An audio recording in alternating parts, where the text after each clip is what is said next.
Gonna wait for some of the participants to keep coming in.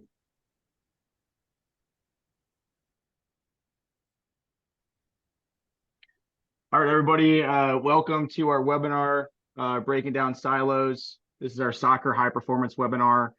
I just want to say thank you for FIT for making this possible, especially to Landon Bench, you see here. He's the president of FIT and has truly taken FIT to new heights. Just want to go over the flow of the webinar. So we'll have a speaker, which will be an hour long, our second speaker, which will also be an hour long. That'll be followed by a 10-minute break. And then we'll finish up with our last two speakers. As far as the Q&As go, on the bottom screen there, you'll see the Q&A chat feature. Go ahead and please enter all your questions in there. And then Hayden and I will answer those or ask those questions to our presenters. If we do not get to your question, we'll make sure to write it down and we'll try and share those questions to our presenters so we can get those answers to you. As far as the recordings go, as you know, this is being recorded. So we will be sharing those recordings with you after the webinar as well. Other than that, thank you for being here and I hope you enjoy this webinar and I'll let Hayden take it from here. Yeah, appreciate it, Corey. We're excited to get this thing going, especially something we can, relate to soccer. So our first guest is Rob Gale. Rob Gale is currently the interim head coach for the Portland Thorns. He started the season as the assistant and was promoted 4 games in. He originally joined the Thorns in March of 23, and before that, he served as the academy coach for the New York City FC. Had multiple stops. He has his UEFA A license, Canadian A license, USA A license, UEFA Pro diploma. Really excited to have Rob on here. Fantastic guy, just all class. Really excited to hear his perspective from the opportunity of breaking down silos and working with all departments. So, Rob, all you take it away. Thanks, Hayden. Thanks, Corey and everybody for joining. I will share my screen and hopefully you'll all be able to see a presentation. Does that come through at your end, guys? Not yet.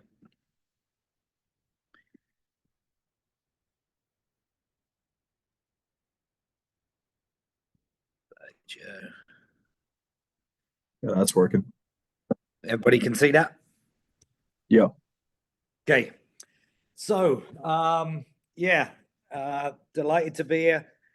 Thanks for Hayden for the invite and a chance to get to talk to you about professional soccer. I've been involved in the game since I was 14 years old and been coaching for over 20 years now, including up in Canada with the men's national teams all the way through to the Olympic level. In each sort of stage of my journey, the game has got slowly more and more complex with managing more and more departments.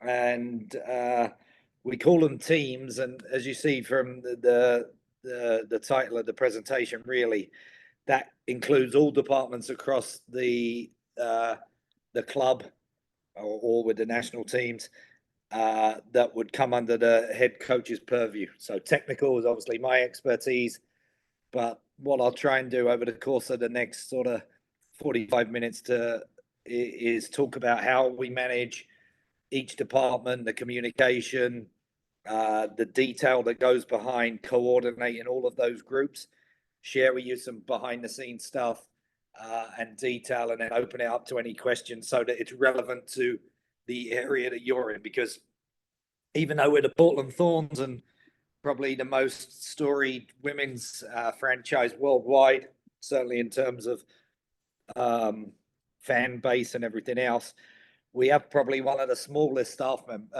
groups and teams, which is great because it's easier to manage. Sometimes a challenge when we're doing multiple roles. But I'll talk through all of those departments and share some of the behind the scenes information, and then hopefully it will relate to your own programs and the departments that you work with, and provoke some ideas or thoughts or give you some recognition that what you're doing is exactly the same as we're dealing with at the top levels of the game in this country. So first of all, and I don't mean this flippantly to anybody else or any other department, but the beauty of the head coaching role is the buck stops with us, and every game as a requirement and as necessary, we're the ones out there reflecting on the result, and the buck stops with me. So you have to take full accountability for that. I do bring other staff in when we win games. If you've seen in my recent press conferences, I try and share the limelight with the technical staff, the medical staff, etc. But my high performance director, my physiotherapist do not have to answer to the results the same way that I do and face the media after a game. And this was me after Kansas, and the only really disappointing result I've had since being the head coach, where you have to face the media and answer to the performance. So really important as the head coach. I take 100% accountability and responsibility for everything that goes on.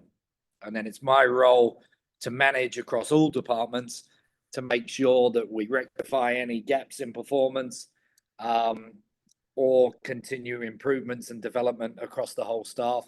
And that everybody realizes, especially at the top level, that we are in a results business. So where with the youth national teams, and I work with Canada, I had the opportunity to develop and a long-term view. In professional football, you're as good. Look, my good mate Mike Norris, who was the head coach at the start of the season, got 4 games and then got removed from his post. So we have to realize that, take responsibility for that, and ultimately the buck stops with me. So if any department is not performing, it is on me, and I have to continue to work and develop and improve so that the results can trend in a positive way to keep myself in employment, but also to make sure that we're functioning properly as a professional football club. So if I talk about technical staff, and I'll gladly share these presentations. This was a model I used at Valor Football Club. I think the biggest department for me, obviously, to manage is the technical staff. To give you some insight, I have 2 assistant coaches, Sarah Loudon, who was the head coach at Houston last year at the Houston Dash, Vitas Andrushkevicic, who used to play for the Timbers, and I have a goalkeeper coach in Jordan Frankin, and a video analyst, and that is it right now. We are looking to add a player development specialist, but we're a small department for a club of our size, and obviously there's been some change in that department. Under the technical department, we also have a technical director who looks at the bigger picture stuff, and along with the general manager is responsible for the squad, and scouts, and a data analyst. So for me, the importance of the technical staff is it must be right. You have to have complete trust and buy-in. And in order to do that, they absolutely need vision clarity. So as the head coach, what is our game model? What do we need that to look like? What are the details behind that? If you have I always say it's like a jigsaw puzzle. If you have the picture on the box at the start, then you know what you're trying to build. And if I don't provide that picture to the rest of the staff, be it through the academy and youth development or the first team staff, we have no vision as to what we're trying to build. So individual collective competencies you'll see here, playing models, having a tactical adaptability, I think is key, especially in modern football. You have to adjust to competition demands, which in North America is very, very different to where I grew up and playing in England. Obviously, climate, state of game, requirements, resting strategies. We might play next week. We're away at Utah, playing at altitude, 97-degree heat is very different than playing, as we used to say, on a windy night on Tuesday at Stoke City. So those are the key competition demands, opposition demands, form, their playing model, tactical tendencies, strengths and weaknesses. These are all things that within my larger game model, I have to have playing models and adaptability to understand competition and opposition demands across a number of weeks for our periodized plan. But then also in the tactical model, different shapes, organization, strategic changes within that, we call them in-game changes at the national team level. I've taken that sort of on, where we might play direct, build up direct, different build ups. We used to call them platforms, but it's just different shapes that build out from, be it a back three, a back four, using the fullback and midfield, etc. And then obviously pressing strategies. So all of that to say, I have to lay out a clear vision, and my job as a head coach is then to take the tactical information and the detail and my experiences and simplify that through my coaching staff to make sure that what we're delivering is clear, concise, and communicated well to the players so that they can go out and perform on the weekends. So, clarity in the vision, clarity of purpose. This is a sheet that we put up with Vala. It was up in our dressing room. I've adapted it onto our Thorns logos right now, but I'm in the middle of producing this game model as we evolve as a club and my tenure as the head coach. But you can see the 4 moments of the game: attacking organization, attacking transition, defensive organization, defensive transition. Within that, I try to keep it to 2 or 3 clear identity pieces, 2 or 3 clear principles in line with that, and then 2 or 3 cues that the players will recognize in games to decipher what would be a positional attack or a counter attack. When have we gained momentum and possession? When do we have numbers up? When do we have numbers down? When is the opposition set, etc.? So this is just an example for you guys as you develop your own game models, build your coaching philosophies, playing styles. This is just an example of taking your vision, your knowledge, your ideas, and trying to put it very clean, very concise, very simply, and then take that to the field. Because if I don't provide that clarity of vision and purpose, and then know how to communicate that and transfer it to the field, then obviously as technical staff, we're going to fail and the players won't be able to perform. This is just a little example of now taking that overall vision. What do I want it to look like on a Saturday? And we'll go into a periodized plan. I'm not going to go into too much details. You've got people on the webinar over the next few hours who are far more knowledgeable than me. But what I'll show you here is the technical plan, as it were, over the course of, this is the month of July, just to give you an example. The column on the left here, you'll see the types of sessions we deliver and the labeling behind that. So we have a recovery technical session, recovery tactical sessions. We have intensive and extensive sessions, prep, obviously then gym, top up, practice games, travel days. These are the different codes that we use and build a full spreadsheet across all departments of the club for everybody to know the periodized plan across the season, across a month, and then obviously week to week. So if I take you now, we had the game against San Diego on the 5th. There was an enforced week off by the CBA and the NWSL. We came back in this Monday, and it was a recovery technical session, building into an intensive, then an extensive day off, which is today, which is why I'm able to deliver this webinar with you guys, going into a recovery tactical session tomorrow before we do a prep, and we play Tijuana in the Summer Cup this week. So as you see, all of the other things underneath, we had a week off, the internationals were playing, we've got players in the Olympic window, we have a complete periodized plan that I'll show a little bit more of later on when I talk about the different departments. But this is our calendar that we work on every single day. Everyone across all departments has access to this.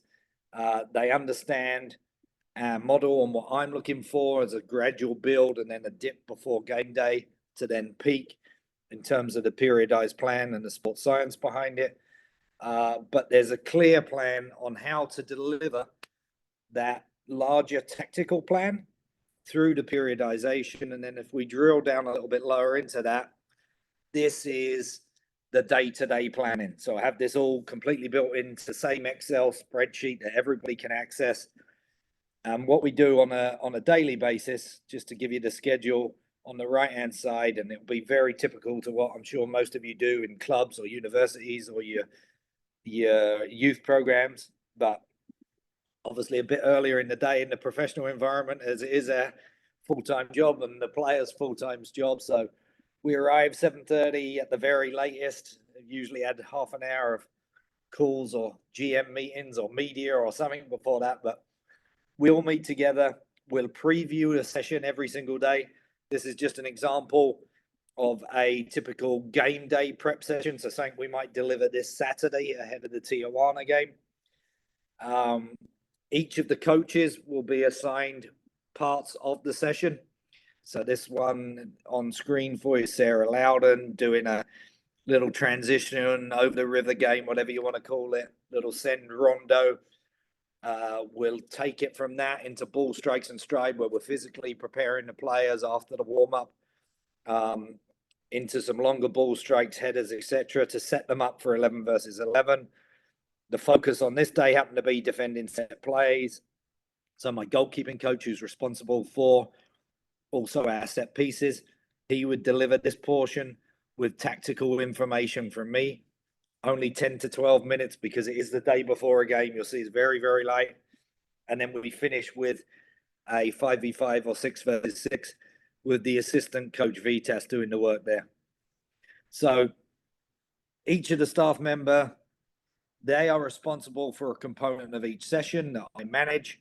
The overall vision of it is based around our game model, the opposition, those things I just showed you in line with the periodized plan. And then we'll go in, players arrive 9:50 in the morning after our preview. We present the team meeting, the daily plan. On a game day, it will be just set pieces day before a game day. Over the course of the week, we will have done a review of the previous game, and then we break up the preview of what's to come, both attacking and defending for the opposition, present the session to the players each morning, where they are then able to ask any questions. We can bring out the tactics board. We try to keep meetings to 10, 15 minutes at maximum. And then they go into what we call pillar prep, which is just preparing them for the session. And then by 11 a.m. each day, they're on the field. This session would be an hour and 10 minutes from warm up to end. At the end of each session, we give the players the ability to do additional extras, finishing for the strikers, any ball work, receiving skills for the midfielders. Very important that the players take responsibility for that. And then our job as coaches is just to facilitate their own individual performance plans, be it ahead of the next game and what we feel they are needing, or based on the performance plans that we produce with the players in a longer term approach for any strengths or weaknesses that we need to develop through the course of the season. After that session is finished, this is just a typical day. Obviously, we provide all the players lunch. We then have player meetings, videos, session reviews. And for me as a head coach, I will be around that, but we'll designate, or certain players may come and ask for certain coaches to work with them. I try to give each coach a unit. So Vitas does the defenders, Sarah does the midfielders, I do the attackers. Obviously, Jordan does the goalkeepers. But if a player wants to come to somebody, usually when they want to come to me, it's only because they're not happy with their playing time, or they've got bigger questions regarding team selection, etc., or contracts, or all those other good things. But I try and designate that out. And I think that's one of the biggest things that I've learned over 20 plus years coaching now is, for me, less is more.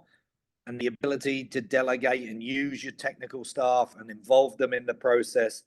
So each component of the session, they will design and they will deliver.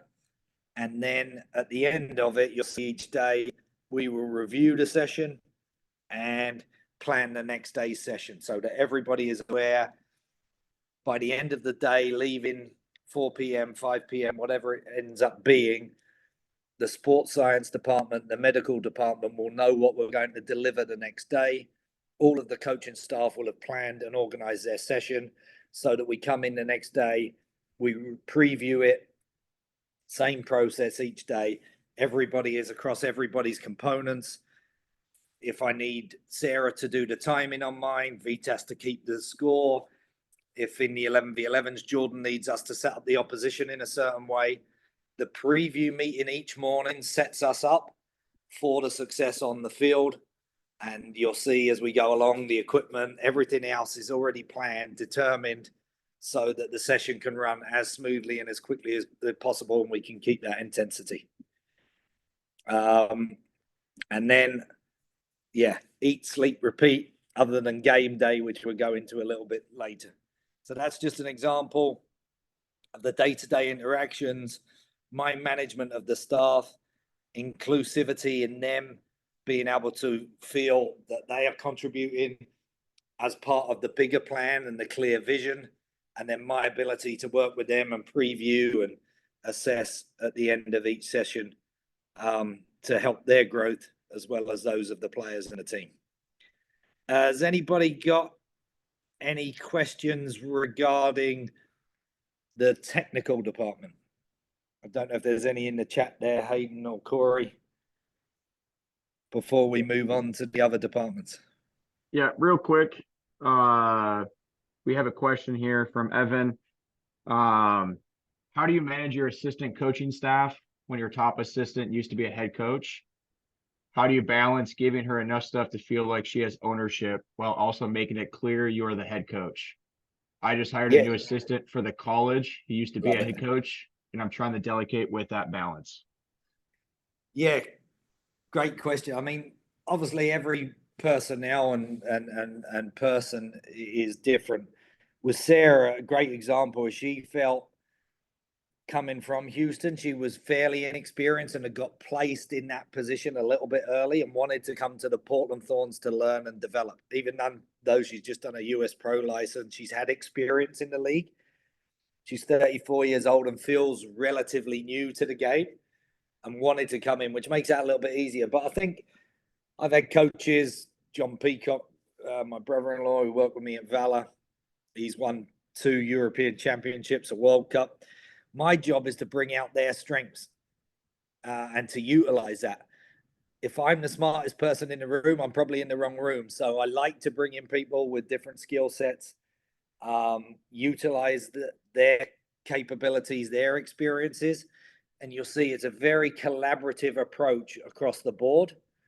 But also knowing, again, I go back to that first slide, I'm going to be the one who has to answer. So if there's something that I don't necessarily like or we don't necessarily agree with, that's great. But you have to have that sort of 51% vote, as it were, across the staff in order to shape it to what you think is right. So as the head coach, you have to have your hill to die on, as I would call it, and make sure that that is being implemented. But within that, feel free to be challenged, bring in more quality and experience around you because it will make you better, and then just try and get their buy-in along the way as to why you want it done a certain way, whilst recognizing that they can have a voice and a share. And certainly in the delivery of the sessions, I definitely don't try to micromanage. And what Sarah's found is she's now doing more coaching as the assistant coach here, more hours on the grass than she did as the head coach at Houston, because you get pulled in so many different ways. I'm probably doing less coaching now than I did as the assistant coach when Mike leaned heavily on me, because you try and share it across your staff members and make sure that everybody feels valued, heard, and seen and is contributing. Awesome. Thank you. Yeah, as of right now, that was the only question we have received. So feel free to keep going. I got my cup of tea there, so I'll have a quick slip of that. Right. Equipment. Everybody's favorite friend in a professional football club, the equipment manager.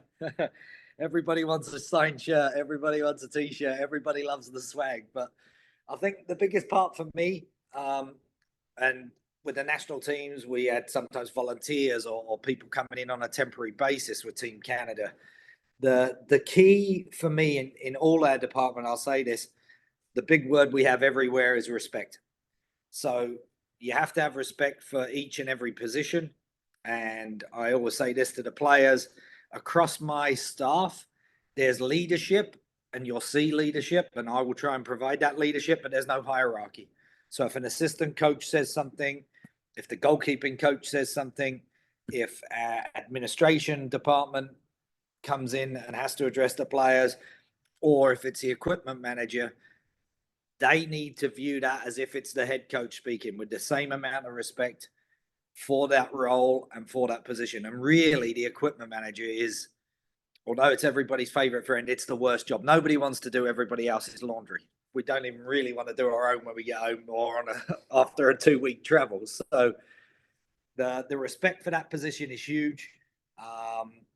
Obviously, their role is to provide the necessary equipment for the players to go out. And at our level, they're always getting new boots, new trainers. They have to work with the suppliers, the sizing. We get a lot of equipment, but every player is different and how that works for them. And you see players cutting holes in the back of their socks now, or cutting the bottoms off of socks, and things that never happened when I was a player. But the equipment manager manages all of that side for the individual player needs, and is often doing individual tasks and running around. But then for us, their job is to make sure that the session flows. They will get the training plan each morning. Our assistant coach will meet with the equipment manager when we're setting up the fields. The equipment is already laid out on the field for the coaches to then go out and put it out with the equipment manager. But the key is making sure they know what the session is, the purpose of the session, the flow of the session, and then it's a team effort when we're out there. I don't know if you guys have ever read the book Legacy by James Kerr, really good book about the New Zealand All Blacks, one of the obviously most successful sporting teams and brands worldwide. But he always said you should never be afraid that they talk about sweeping the sheds. And as the head coach or the assistant coach, no matter what our position, Mike Norris was a beauty for this, carrying bags when we're on the road. Don't be afraid to do the small jobs and sweep the sheds. We're never too big for that, no matter what position you're in. And by showing that leadership and helping out and carrying equipment and everything else, the players do it. I've got to tell you, we got some absolutely huge international stars who will be stars at the Olympics this year. Everybody pitches in, and it's that team effort to make the session run smoothly, to pick up the equipment between exercises, to make the road journeys smoother when you're traveling and you're carrying 40 equipment bags and player bags and everything else. I think that's really important in any team that I've worked in, and my philosophy is that we all pitch in and we all help out in order to make everybody's lives a little bit easier and things run a little bit smoother. So it's very much a team effort. I'll just show you in the next slide what we do on the bottom of that spreadsheet that you see earlier with the session is a clear layout of where the field layout is going to be, how the session flows. So at Nike here in Beaverton, Oregon, which is where we have our training facility, as well as at the Providence Park, we have two side sort of end-to-end fields. So we set up the goalkeepers. They'll have this area. That'll be throughout the session. Warm up, we have a designated area which we rotate. And obviously, we ask the performance department and the medical department where they need to be. Then from the warm up, we go to activity 2, which may be passing patterns, rondos, etc. Positional mini games might be in activity 3 before we move into a phase of play or 11 versus 11s. And the game prep session that I showed you, that would typically only be over the course of half a field. And then we'd finish with the 5-a-sides in activity 5. So as everybody has access to not only the session, it's very important the field setup, the layout, the flow of the session matches for the physical demands from one part to the next, but also for the equipment perspective. And the key to that is at the professional level, I'm telling them every day, you know, we won't train more than 90 minutes other than their extras. That is the length of the game. We want the intensity and the session flow to be very similar. No extended long water breaks. We don't allow for too much questioning. Obviously, during the session, there needs to be that ability, but then we'll have unit meetings, additional individual collective meetings. So the equipment manager's role is really to make sure that we're ready to go with the movement of the balls, the goals.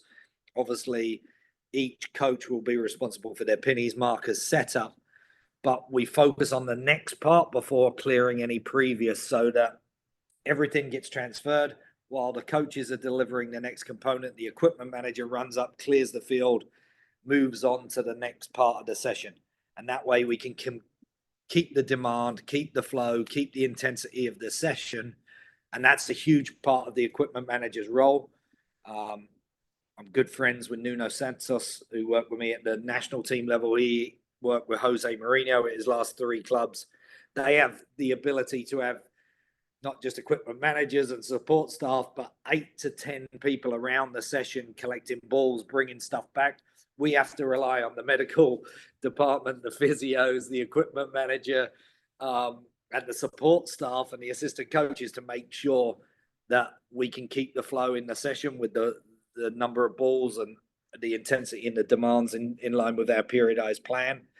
And the equipment manager is very much a huge part of that. So they, for me, are such a key role in creating that daily environment and the level of professionalism that you need at our level of the game.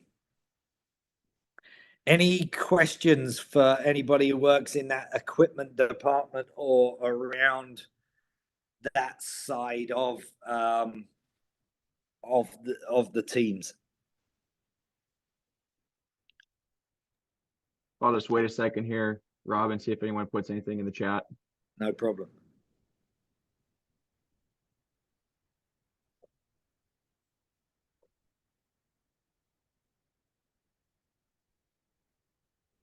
It also allows you a little tea break. Yeah. Key to every English coach. Nice cup of tea on hand. Yeah, I think you're good to keep going. Okay, so technical equipment. As I said, every department has access to all of these files that we put in through Teams. And obviously the Excel spreadsheet is the working live document from the periodization. The administration. Now, these guys are unbelievable. The men and women we have a department of 3. One is a player liaison specialist. One is a director of operations, and then one is in the operations management day to day. And all of the things that we as coaches don't like doing, they're responsible for. I think the biggest part of all of this, and this transfers the 7 C's of communication I put up there on the left. Obviously, that comes across all departments and my ability to manage those departments as well and to the players. But in the administration of it's absolutely huge. So they have to be clear, correct, complete, concrete, concise, considered, courteous. Look, these are the guys who literally plan our schedules. So I've put one of my key areas under the 7 C's there. And this is hugely important to me and something I learned from friends of mine who used to coach at Chelsea back in England in the Premier League.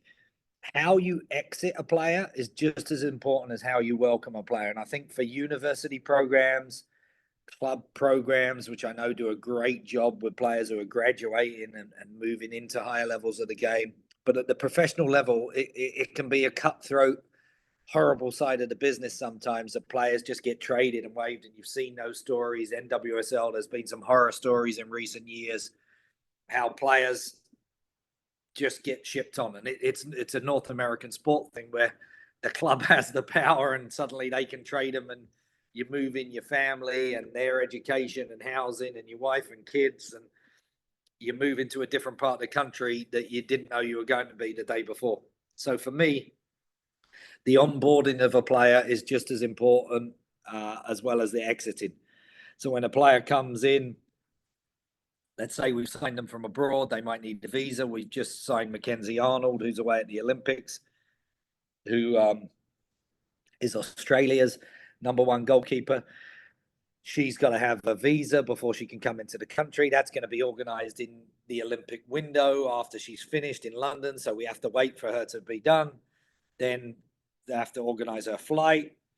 Then when she's got through her flight, it's how she's picked up from the airport. And does she need a vehicle while she's here? Where is her housing? How can she get banking? She's going to need a social security number.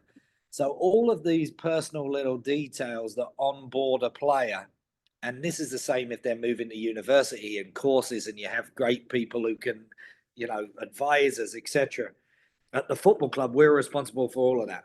And I need to be aware of this as a coach, because if there's anything that's going to stop performance, it is individual unhappiness. If a player doesn't feel connected, doesn't feel settled in a city, takes a long time. You see it with international players all the time. They have to adjust to different climates, different demands, different time zones here. The sheer scale of travel. If the personal life is affected and they don't feel comfortable in your environment for whatever reason, performance is going to suffer. So the administration department for me is absolutely huge in getting a player welcome, settled and sorted. But for us as a club, how we then exit the player is just as important, because if they leave and now we haven't helped them clear their housing, or now they're stuck with a car or rent or whatever it is, and they have to move halfway across the country, that's going to reflect poorly on the club. Football, as you all know, and all of you on the call will know, it's a very small world within a giant world. And we're only a couple of degrees of separation from each other and a couple of phone calls. So if you leave a bad taste in a player's mouth and that gets around the league or their colleagues or international team colleagues, it's going to be very difficult for you to convince people to come to your football club or your college or your club. So I think that's a huge part of what the administration can help with, and the organization and the operations department. They are then also responsible not only for the individuals, but then the team. Every meeting, the meeting rooms, the schedules, handbooks, all things that players are connected with, whether it be the CBA, the league, the day-to-day scheduling, the travel, the food, the flight, the bus, the hotels, the facilities. That department books and plans. We use Teamworks to communicate. I'm sure, like you all, you have 100 different WhatsApp groups traveling, players staying behind that aren't traveling. They need to have non-travel training. They need to be accommodated there. Booking of the facilities. We share, like many departments in professional football, a stadium with the male club. So all of that administration needs to be taken care of, organized, and then, like I say on the left there, clear, correct, complete, concrete information, concise, needs to be given to the players weeks in advance. We have that whole yearly schedule laid out, but it's very fluid. It's flexible. Games get cancelled, moved, different competition demands. So really, for me, similar to coaching, the devil is in the details, and the separation is in the preparation. That department has to do so much work and organization and planning, like your athletic directors, etc., in order for everything else to run smoothly. Similar to the equipment department needing to do all of that work in order for my session to run smoothly, our club could not function or run properly without the admin department and the operations being totally detailed in their organization and planning. And for me, then I have weekly meetings plus daily interactions to make sure that I'm across that information. I'm happy with the meal times. I'm happy with the schedule. And they have to balance that with the need for equipment, management, medical, all of the different departments, and put that into one big itinerary. So it really is a huge and unsung hero of the football club, really, to bring all those details to life. And I have to stay atop and across that at all times. Any questions regarding management of administration or organization or that side of departments, or any questions regarding your own departments in your clubs and how to manage or work with those, or details that are important. Just a reminder, if you have any questions, just use the Q&A feature down on the bottom screen. And you can go ahead and type them in there and we'll read the questions off. We'll just wait a sec again, Rob, and see if anyone has anything right now. No worries. I've got a couple of big ones coming with the sports science, so I'll move on when you're ready.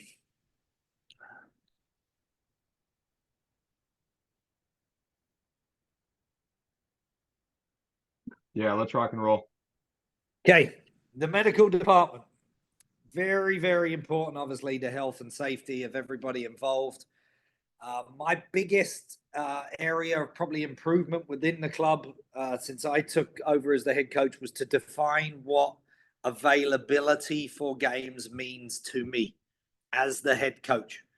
And then regarding that, how do we return players to action, be it from an injury, be it from an international break, be it from sickness, etc., to return them safely into availability, and what availability means to actual performance. So I'll explain that in a little further detail here.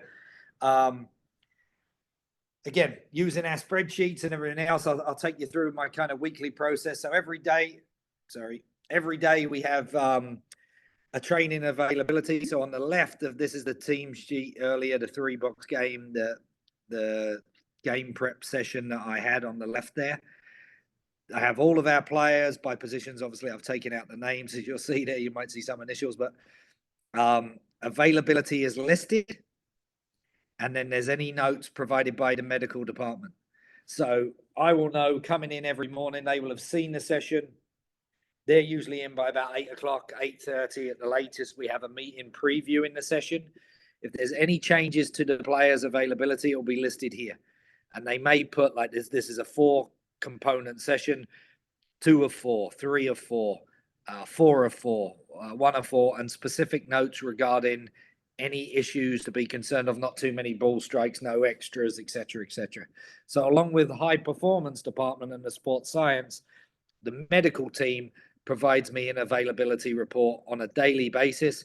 And then post session, as you'll see here, they will review any concerns, any treatments that were needed post session, and provide me notes on the player. So before I start the day, I get that.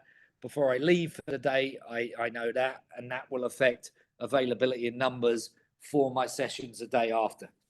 Obviously, we have a squad of about 26 players.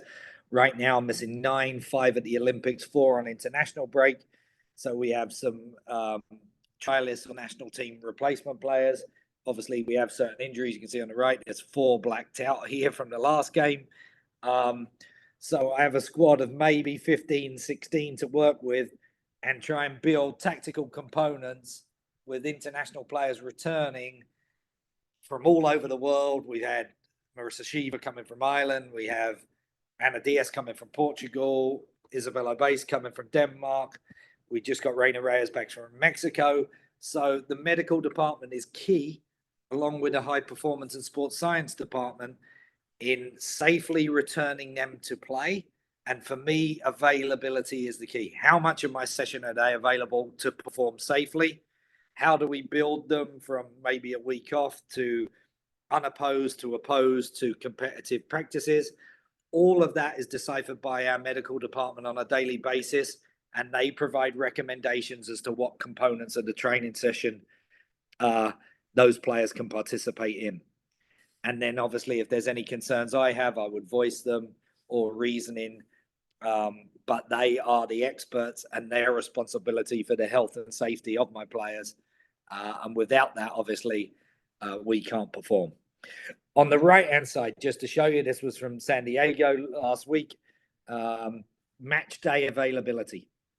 So players, names, how much availability, high performance with consultation with the medical department gives me a column of minutes that they think players would safely perform at to the best of their ability, up to 75, 90s, etc. On the right is what we anticipate them to be able to play for us and our kind of game plan. We have the shapes. If there's any second half or changes, we'd put them in here. The finishers, as we call them, rather than substitutes, who is likely to come in, who is likely to come out, etc. And then you'll see at the bottom, we have a match pack. This is only one of a few pages. I'm not going to give all our secrets in case any Tijuana fans are on the line and we're playing them Sunday. But we produce a match pack every single game, starting 11, probable subs, who would come in, who is likely to come out. And this is based around that availability. If there's any medical demands like Isabella Obase, obviously returning international duty, may be available for 60 minutes, who would likely come in at what minute. So in the game day build-up, we would meet 3.5 hours before a game, run through what would happen if there's any early fatigues, any injuries, who would come in, who would come out, would there be changes to the formation, the shapes, so that the medical department knows who to warm up alongside the high performance. If there's an injury, who's next likely to come on. Obviously, that final decision is still with me. They provide recommendations, and it's up to me to take those recommendations and still try and win a football match. And again, the buck stops with me. So when I go back to availability, I think when I started, they were saying players are available for 15 to 30 minutes, 30 to 45. For me, that's not availability. And you'll see in that column, unless you're available for a half a match, I don't consider that availability. So my medical department now knows that. They only put forward players who are available for a minimum of half a match. And for a starter, someone who's going to start the game, I expect them to be available for at least 60 minutes. So I don't have to go into a game knowing that I have to make a sub at halftime. Obviously, club level colleges, you get to make as many subs as you can. But when you only have 5 substitutes and 3 stoppages in a game, obviously that detail is very important to me. So the medical department, their information, their recommendations, their absolute clarity of my expectations around availability to perform is key in order for us to work smoothly and then have a very clear, laid out, detailed plan going into every training session and every match. I will keep going into sports science because it's very similar, as you'll see how they work. And then we can open it up to any questions here in the last sort of 5 minutes or so. So sports science department, again, these are the guys who, once players are medically clear, return them to play, build the fitness, plan all this, the periodization and planning with me around the sessions, and then provide availability guidelines in order to perform. And they're side by side with the tech department responsible for performance. How that works and all the information, I'll quickly pass through this and give you some insight. But again, training, they provide the availability. High performance will tell me intro day back from camp. So this fullback can only do 2 out of the 4 sessions. No problem. This player is just returning from a sickness, 3 out of the 4. I have 2 players who are on return to play protocol, so they're not fully involved in the sessions. And then obviously anybody in black or red are out.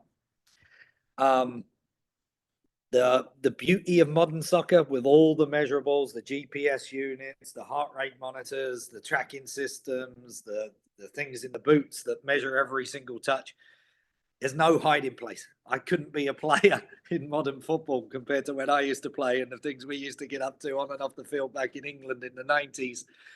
Don't wash in modern soccer. It's faster. It's more professional.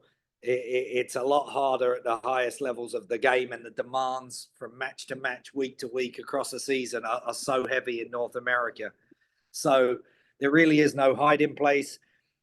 What I think our club does very, very well and supports us with is obviously we have all the data, meters per minute, high speed runs, accels, decels, total distances, all of those things are covered.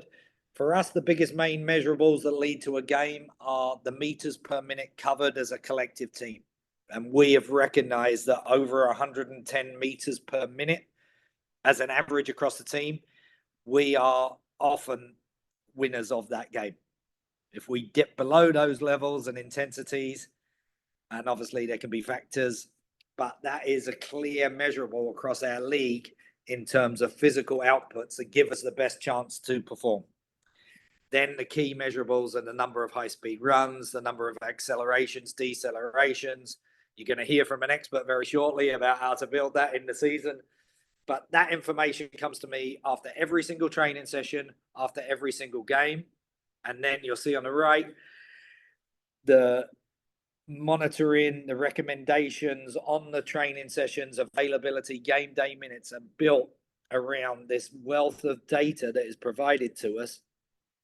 I then disseminate that information.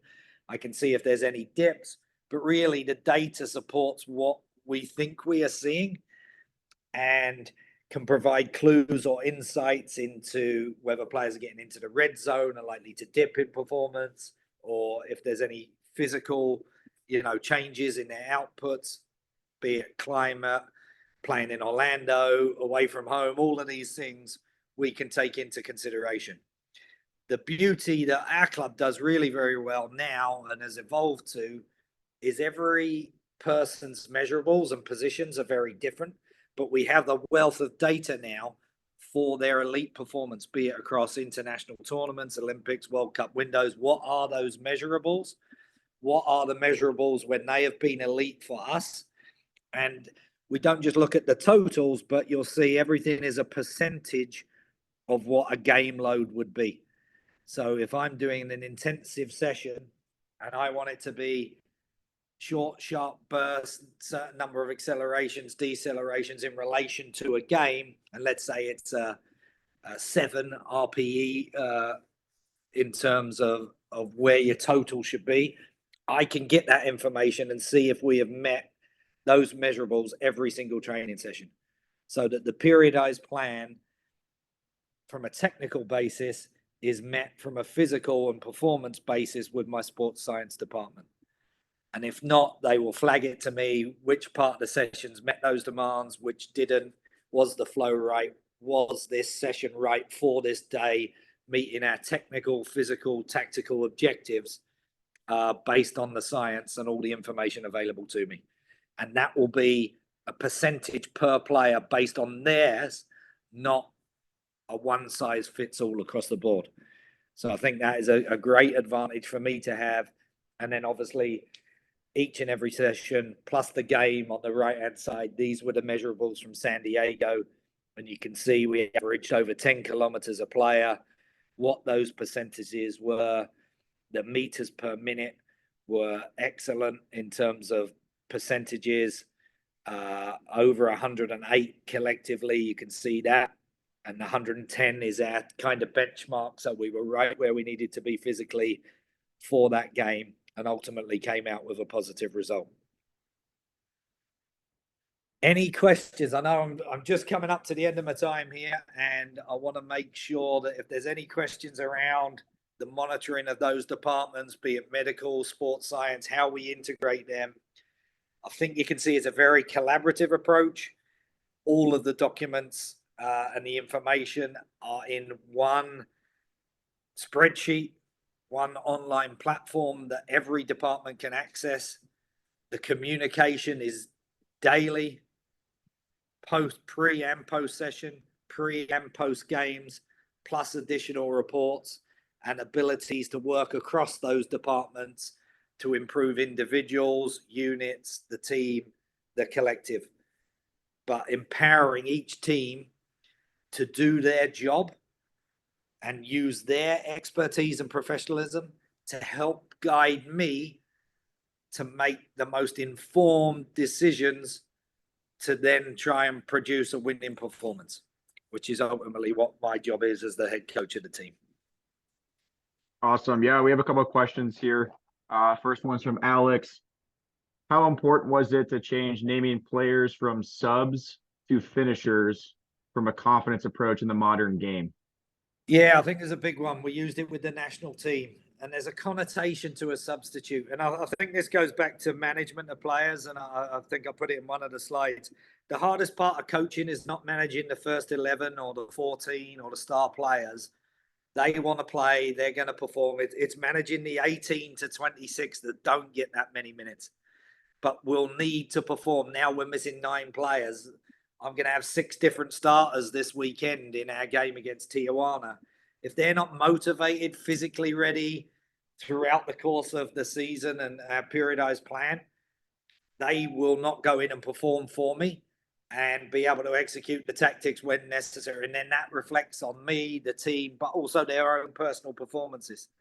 So calling them finishers, working with them when we're doing the reviews, making sure that I'm recognizing them and that they're watching through a lens of players who are not just going to go on.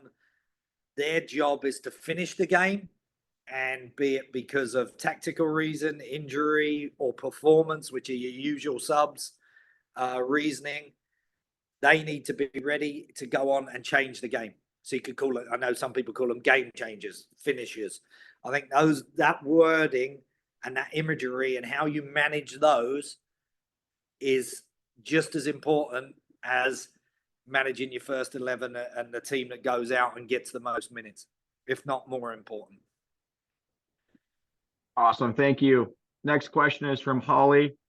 When it comes to working with young sports scientists that are new to the level of play, what is the most common mistake or blunder that you have seen? And how would you recommend a young sports scientist not make that same mistake? I think it can be tough because they're coming from a lens of the educational models and the data and the sports science, and it can be taken very literally. You can use data to any advantage. What I think is important for everybody to understand, and I go back to that first slide, the buck stops here. And ultimately, we're a football team that needs to try and win football matches. And they have to understand how availability, how training, the wants and needs of the players need to match also the science and the data behind it. Like I know coaches who have, sports science performance coaches who have come on and stopped part of the session for a coach or said, well, they can't do that, but the player, they can't shoot a goal today. And that needs to be measured. If you're working with a Sophia Smith and she is the MVP and the top goal scorer in the league, she will want to do finishing every single day and continue to work on that. So it's an education piece for the player. It's an education piece for us as coaches, but also for the sports science department and everybody else to blend and marry data and science with wants and needs. And ultimately remember that team performance is what pays all of our bills. And if we're not successful and if there's injuries and breakdowns or players aren't physically ready and prepared, then ultimately we will all suffer. So I think that's a big one for young sports scientists to come in, learn, understand the head coach and the demands of that level, because every level is different. And like I say, college, you can make multiple subs, etc. But ultimately it's finding the balance and building your skill set for the betterment of the players and the team. Awesome. Last question, Rob. Yes. How much does your club do in relation to strength training, and how do you build that into your training week? Yes. So 2 enforced lifts and 1 optional. And that is built in by the strength and conditioning coach who's part of the high performance department. Players will also do what we call the pillar prep. There's a certain amount of yoga, stretching, rolling, weight bearing parts of that. But again, it is not a one size fits all approach, and it is based around the physical testing, the entry points, the data for that player, and personalized so that each group, each individual units, that lifting session is carefully monitored and designed to improve weaknesses, to maximize strengths, and built across a periodized plan, no different than our technical blueprint to be able to fulfill the tactical blueprint and demand. The strength and conditioning is built alongside the fitness component, the return to play, and maximizing a player's availability to perform. Awesome. I mean, thank you, Rob. Greatly appreciate you making the time. I know how busy you are in season. So we're very appreciative of that. And best of luck this week and the rest of your season. Thank you very much, guys. I hope that was somewhat enlightening as to the world of NWSL and the details behind the professional football. No, it was great. So again, thank you very much from Fit, myself, Hayden.